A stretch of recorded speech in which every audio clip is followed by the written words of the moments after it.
నమస్తే. అనురాధరావు, బాలల హక్కుల సంఘం ప్రెసిడెంట్. విద్యకు ఈ ఏడాది బడ్జెట్లో 15% నిధులు ఇస్తామని చివరకు ఇచ్చింది దాంట్లో సగం కన్నా తక్కువ 11.3% మాత్రమే. నిరుటితో పోలిస్తే విద్యాశాఖకు ఈ సంవత్సరం 2199 కోట్లు అధికంగా కేటాయించారు. అయితే ఆ సొమ్మంతా కూడా పెరిగిన ఉద్యోగుల జీతభత్యాలకు, ద్రవ్యోల్బణానికి సరిపోతుంది. మరి ఈ లెక్కన అభివృద్ధి పనులకు, సౌకర్యాల కల్పనకు ఒక్క పైసా కూడా మిగలదు. మరి వసతులు చూస్తే చాలా ఘోరంగా ఉన్నాయి. ప్రభుత్వ పాఠశాలల పరిస్థితి చాలా దీనంగా ఉంది.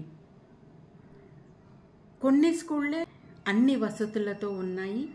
చాలా స్కూళ్ళల్లో టాయిలెట్స్ లేవు, ఉన్నా కానీ వాటి రిపేర్లో ఉన్నాయి. అవి పిల్లలు బయటికి వెళ్ళి, ఒక అబ్బాయి చెరువులో పడి చనిపోయాడు, ఒక అబ్బాయి అంటే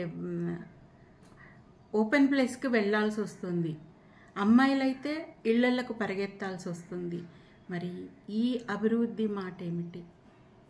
వసతులు లేకపోతే అంటే అసలు అమ్మాయిలకు నీటి వసతి గల టాయిలెట్స్ లేకుంటే డ్రాప్అవుట్స్ సంఖ్య పెరిగిపోతుంది. మరి పబ్లిక్ స్కూల్స్ కడతామన్నారు, అంగన్వాడీస్ను 3rd క్లాస్ వరకు డెవలప్ చేస్తామన్నారు. 2030 నాటికి 100% అక్షరాస్యత ఏ విధంగా సాధ్యమవుతుంది? అన్ని పాఠశాలల్లో చాలా రకాల ఇబ్బందులు ఉన్నాయి. ముందు ఆ ఇబ్బందులను సరిచేయండి. పిల్లలు స్కూల్కు డ్రాప్అవుట్స్ అవ్వకుండా, అంటే ఇంకా వసతులు లేకపోతే పిల్లలు వెళ్ళిపోతుంటారు. వెళ్ళడం కష్టము, రావటం కష్టము అన్నది వాళ్ళు ఆలోచించుకుంటారు, పనులలోకి వెళ్ళిపోతారు. అటు బాల కార్మికుల సంఖ్య పెరిగిపోతుంది. అమ్మాయిలైతే బాల్య వివాహాలకే చేసేస్తారు పేరెంట్స్. నువ్వు స్కూల్కి పోవట్లే కదా, నీకు పెళ్లి చేసేస్తామంటారు.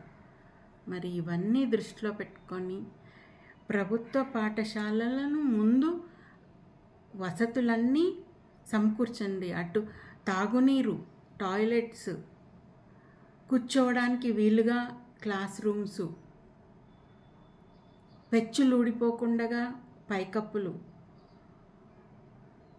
ఇవన్నీ కూడా త్వరగా మరమ్మతులు చేయాలని బాలల హక్కుల సంఘం ప్రభుత్వాన్ని డిమాండ్ చేస్తుంది. నమస్తే.